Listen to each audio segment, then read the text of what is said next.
everyone, welcome back. If you're new here, my name's Nina, and here at this channel we talk all about mental health, personal development, and understanding our own psychology. Today we're going to be talking about a psychological manipulation technique called gaslighting.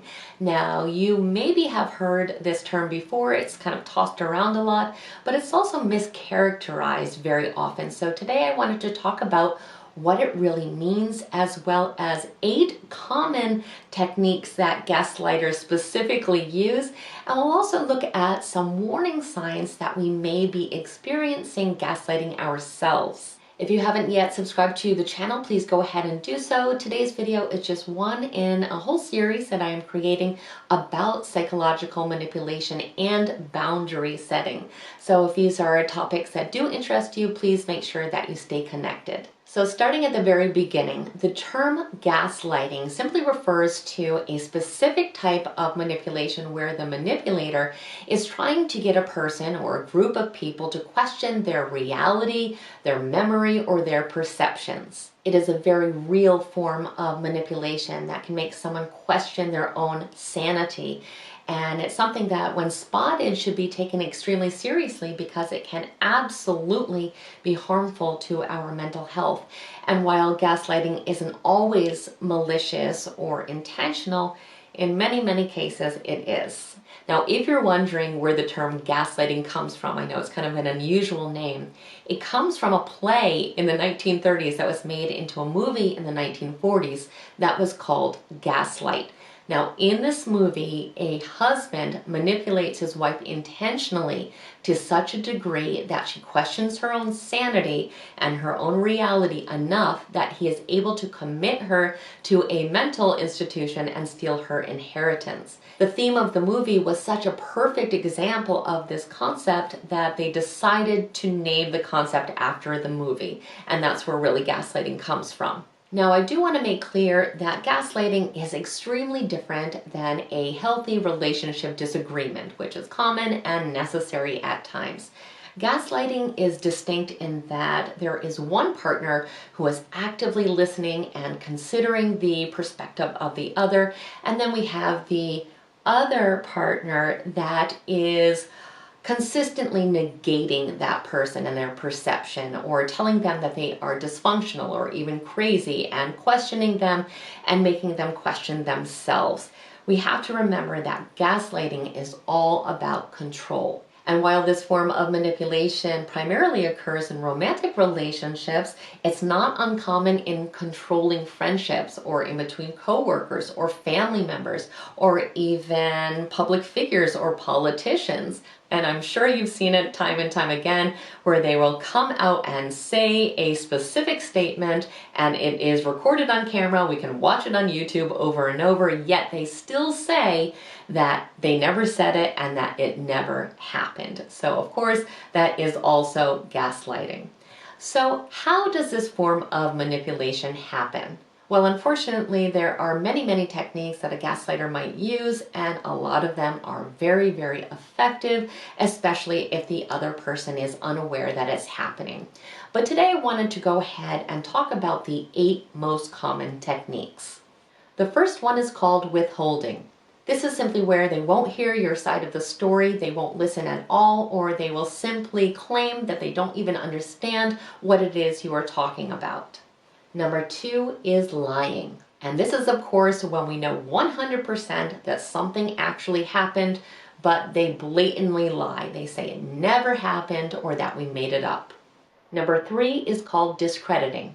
So this is where they are going to make sure that no one will ever believe your side of the story if it ever gets heard. So they may gossip about you, tell stories about you, tell lies about you, tell people that you are dysfunctional or crazy or mentally unstable or whatever it is. But they want to make sure that you are set up to be someone that is not to be believed, that is already discredited, so that if your story comes out, they're still going to look like the good guy. Number 4. Distracting and diverting.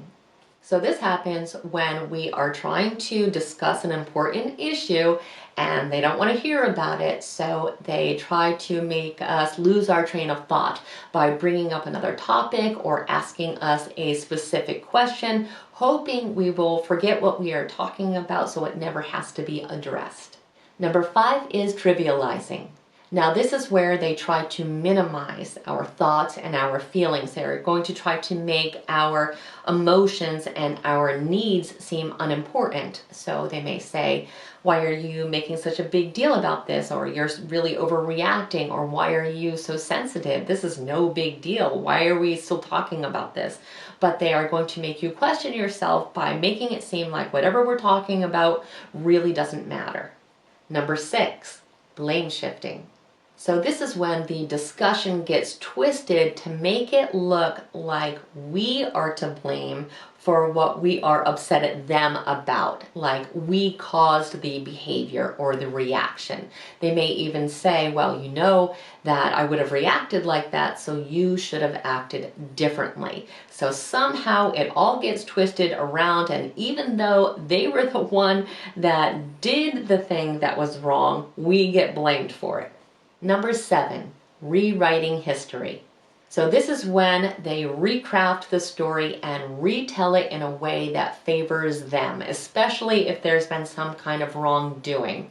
So they're going to retell this new version of the story so often that we may start to question our memory. It's designed really to make us second guess ourselves. So in a way, they are able to completely rewrite history. And number 8, denial and forgetting. This is where they have either conveniently forgotten about the situation that we are upset about, so therefore they can't discuss it because they don't remember it, or they deny any wrongdoing. So maybe they say that it did happen, but they are also saying that they're not responsible for any kind of negative consequence. It is incredibly upsetting and frustrating just hearing about these types of techniques, because we can imagine how painful it is to be on the receiving end. I also wanted to quickly talk about some of the warning signs of gaslighting, because maybe it's something that we haven't recognized because we just didn't know enough about it. So this would be in addition to potentially spotting or recognizing some of the techniques that we already discussed. Some signs might be that you're constantly second-guessing yourself, have trouble making decisions, tend to ruminate over perceived flaws or mistakes, are always apologizing, feel conflicted or confused about your relationship, or often feel unclear about your feelings and thoughts. You might frequently make excuses for the behavior of your partner, question your own perceptions and judgment, worry that you are inadequate, feel unhappy with your life without fully knowing why, or feel powerless, insecure, vulnerable, or alone. And please know that if you are experiencing this, it is not your fault. You are not to blame, not at all. It is the person that is manipulating you that is responsible for their own choices and their own actions. And if you do identify with these signs, you may want to seek help from a licensed mental health professional, because gaslighting can truly take a toll on our mental health and our self-esteem.